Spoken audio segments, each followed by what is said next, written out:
My name is Joe Strzalka, and I'm running for Hamtramck City Council. I'm a new candidate, and I'm actually a candidate seeking re-election. I was on the Hamtramck City Council 25 years ago, from 2000 to 2003, but I'm running again this year, 2025. I've been a resident for those 30 years. I've been a resident for 25.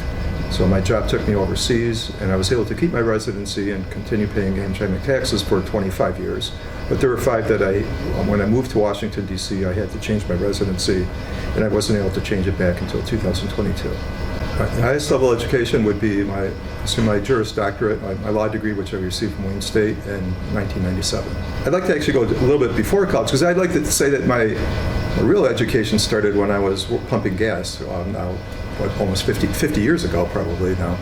That was what I like to think was my introduction to the work world, and learned a lot. But post-college, I was a Peace Corps volunteer in Guatemala. Is probably my first significant job. That was in the 80s during the Guatemalan Civil War. After that, I had gone back to school, but for a year I worked in Honduras as a research scientist for Dole Fresh Fruit, studying banana trees. And after that, I worked for the state of Michigan as a pesticide specialist. It's really a lead enforcer for investigating environmental crimes, dealing with pesticides. I had worked, during that time I worked 3 years on the Hamtramck City Council, and then I was hired by the U.S. State Department, what I call the best job anybody could ever have. So I was a diplomat for almost 20 years and currently now I'm retired. I've been retired now almost 3 years. I've been active in a number of organizations. I can't say I'm actually a formal member, but I work when I can. I volunteer when I can at the Hamtramck Museum. I've also volunteered when able to with the Every Neighbor program, where on weekends we cut grass, we help clean people's yards. And I also do an amount of cleanup on my own. So I spend up to 2 hours a day for the last 2.5 years cleaning my street, cleaning my neighborhood. So I just do that independently, sort of tied in with Every Neighbor program. How familiar are you with the way the government in the city works? Somewhat familiar. When I was on council before, we had a different city charter, and I was one of many people that took the lead in changing the city charter so that we could have a city managers, which is the type of government which I supported back then and I support now. So I'd say I'm familiar I'm somewhat familiar with the current city charter, and I am also familiar with how the rules and regulations and how laws work, being an attorney, former attorney. Have you been attending or watching the council meetings currently? Yes, I've attended a couple. I watch as many as possible on the YouTube channel. Have you received any awards from the current council? Yeah, I guess I received a recognition for, actually one of the neighbors nominated me for an award or recognition for helping keep the street clean. So. Now you mentioned that you held an elected position years ago in the city. What motivated you to run at that time, and how do you rate your service? What motivated me at the time was the city was in a crisis, a financial crisis, as well as a leadership crisis. I felt that I was a person that would be able to help bring some new ideas and bring some stability to the government. The biggest issues we faced back then was a financial emergency, which resulted in the state taking over our finances. We had to settle the housing discrimination lawsuit, and I also felt that the city charter was preventing us from moving forward. So those are the things that we addressed then. I look back on it, I think it's sort of a mixed record. If you look at the record, we were key to solving the housing discrimination lawsuit. So I along with many very, very good people, worked hard on that. I'd like to say I had a key vote, but I certainly was not the key person in getting that resolved. There was the people that were, you guys know who you were. You did a great job. So I look at that as a success that at that time it had been going on for almost 30 years with no movement. We cleared the key hurdle, and which led to the resolution. I also look at redoing the city charter. If you look at how the stability in Hamtramck, I think a lot of it is due to the city charter that we have, and a trained professional city manager running it instead of politics deciding on what services get done and to whom. So those are what I look back as the biggest successes. After that, I mean, somewhat mixed. It was a very difficult time. There were a lot of hard feelings all around. I wish that we could have done a lot better to bring everybody together, get everybody on the same page. But sometimes that's impossible. We did what we could. So I'd say that part I feel a little bit mixed. Looking at the current city government, what can you see? What are they doing right, and what are they doing wrong? Is it visible to you? With the events of the last week, I would say that's a very difficult question to answer. I mean, overall, I think that people care. I think people want to do a good job. What the city has been doing right is allowing the city manager to professionally run the city and keep politics out of the services. So I think what they're doing wrong, I mean, I guess now everything is a challenge. There are challenges to allowing that to happen. People maybe have an issue with maybe a property tax increase or something. People seem to always want to interfere with that and not let the process run it. So I think that part, you need to stay out of that a little bit more.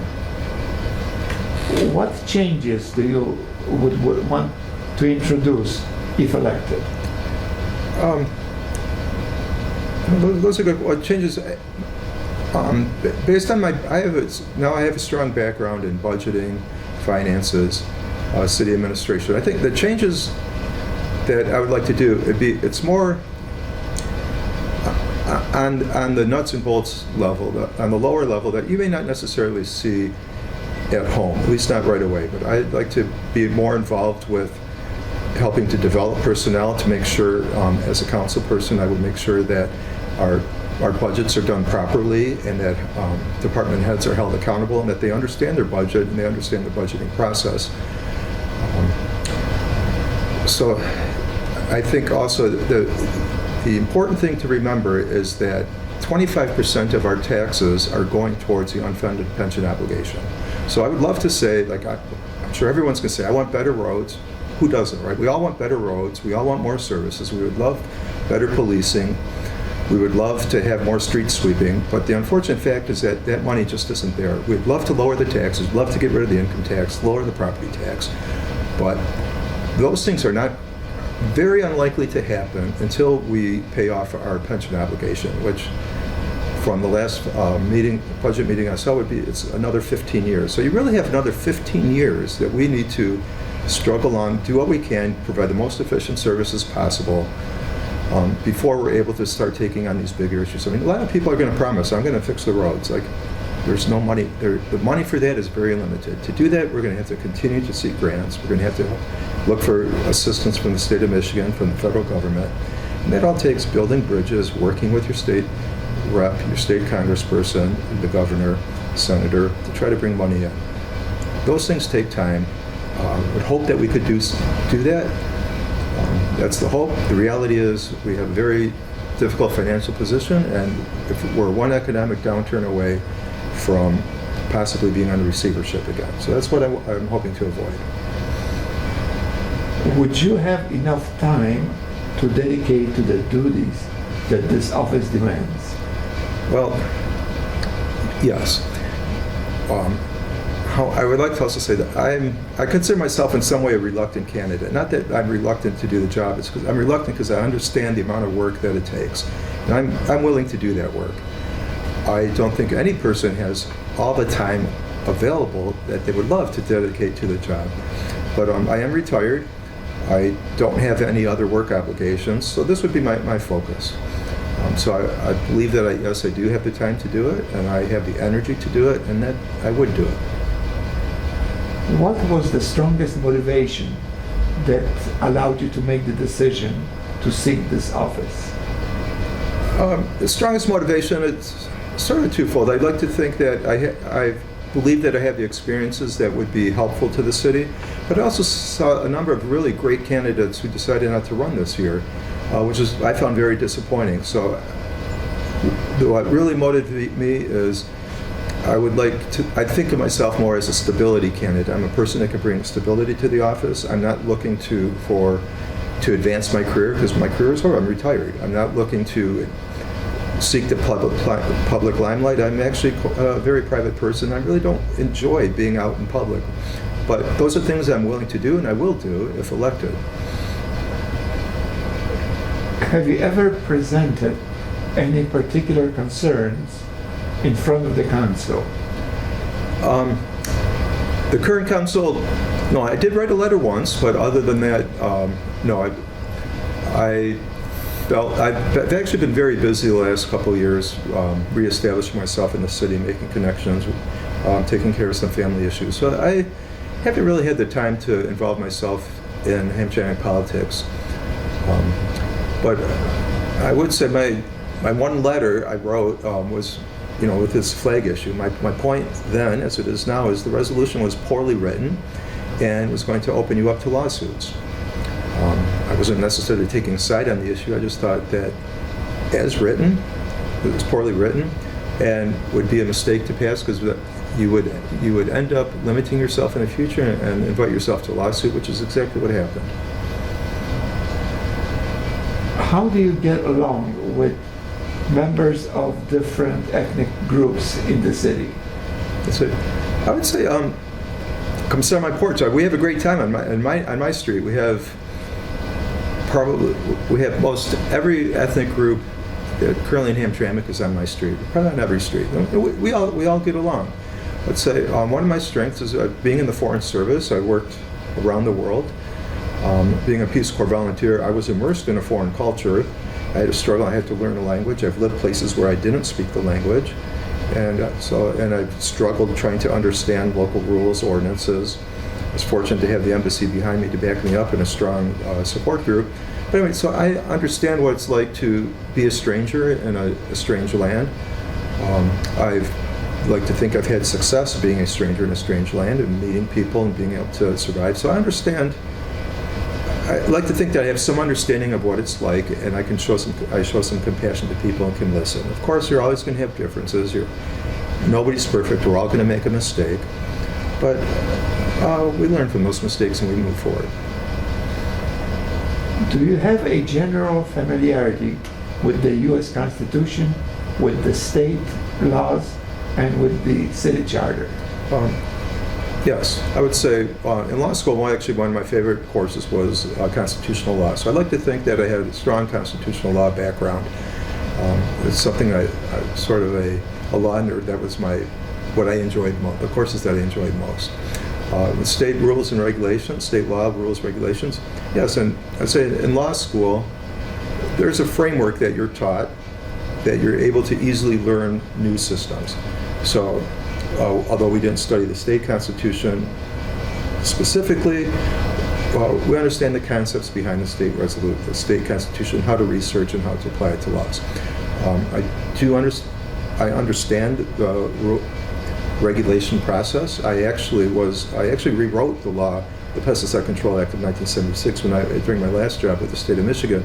I rewrote the law to make it more enforceable, to put it in plain English, and we. At the end, after I had finished writing the law, I had reduced the law by 25% because I got rid of useless words that were unenforceable, made things confusing. So that process, too, helped me understand rules and regulations and how to enforce them. That was my job for 11 years. And with the city charter, again, it's the same. I've read the city charter. I haven't memorized it at this point. I don't have a copy in front of me, but I understand the city charter. I also understand rules and ordinances. I understand when there's a conflict in rules and regulations, a conflict with the state law, federal law. I understand how that plays out. So I'd like to think that's sort of my strong point. would you be willing to participate in seminars and other meetings that enhance your knowledge of the city government? Oh, absolutely. I think everybody would. It would be a mistake to think that you know everything. I would look forward to going to seminar, reading, getting information from the Michigan Municipal League, going to a seminar on how to make local government work for the better. Yeah, absolutely. You already stated that you are familiar with budgets and general finances. Where did you gain that knowledge? Well, most of it was with the State Department. I was in charge of the finances, specifically for the finances for 5 years of the 20. That was my job as the finance officer. Other times I was the 1 or 2 steps above that, where I oversaw the people who were in charge of the finances. So we had a very detailed course. It took, I forget how many months, a couple of months, that we learned the accounting system. It really took me 2 years before I felt comfortable with the budgeting process and the payment process. So I did that job for 5. So the third year, by the time the third year came, I really enjoyed it. The accounting, the budgeting, trying to fit every purchase into the right financial code. And then after that, say after 3 years, 4 years, it starts to become, you realize it's the same thing over and over. And that's when I started to move up a little bit more in the department. And does your family and friends support your decision? For the most part, I actually haven't told all of my friends. A couple of friends are going to be surprised when I tell them. No, my family, they're supportive. Family, friends, they tell me that, Joey, this is the time of your life. It's probably a good time. It'd be a good thing for you, and you have a lot that you can offer. So, yes. Is there anything in specific that you would like to relay to the voters of the Hamtramck? Well, I would say, again, I don't want to bore everybody, but I have, through my diverse work background, I've had a lot of experiences. So I have experience in statistics, accounting, administrative law, budgeting, procurement, public contracting, grants. So I actually managed a grant for over $10 million. All the grants together, I don't even know, tens of millions of dollars of grants that I managed. So I understand the grant making process, how to apply, how to manage a grant. I know fraud when I see it. I know we had at the State Department, a big thing was preparing for the Office of Inspector General inspections. And so we had a lot of controls in place to prevent fraud, to prevent misuse of funds. And through my 20 years at the Feds, we've found quite a bit of fraud. And so I'd like to think that helped me work with when I oversee services. Like I sort of know when someone's pulling my leg and when someone's telling me the truth. What else is, I would say, I've also been involved in some very complex projects. I was heavily involved in reestablishing our diplomatic presence in Somalia, where we were building an embassy in Somalia. So mine was, along with dozens of other people, but my portion was really the human resources part, trying to find out exactly how many people we were going to have and what were the benefit package going to be, how were we going to do the logistics of getting the parts and people to Somalia, which is a war-torn country. So I've been part of some very, very complex projects that, I should go back and say that required dealing with dozens of people within the State Department and other agencies, and trying to get everybody in agreement on every little item. Especially this was post-Benghazi, so you can imagine people's caution in sending a diplomat to Mogadishu, Somalia, and having their name on the document saying I authorized this after what happened in Benghazi. So I understand. I was able to work with all of these people. We were able to reach agreement and get the embassy established. So I think that would demonstrate my ability to work with others and to oversee complex projects. But most of all, I'm running for office, and because I like it here. I like Hamtramck. I'm retired from the Foreign Service.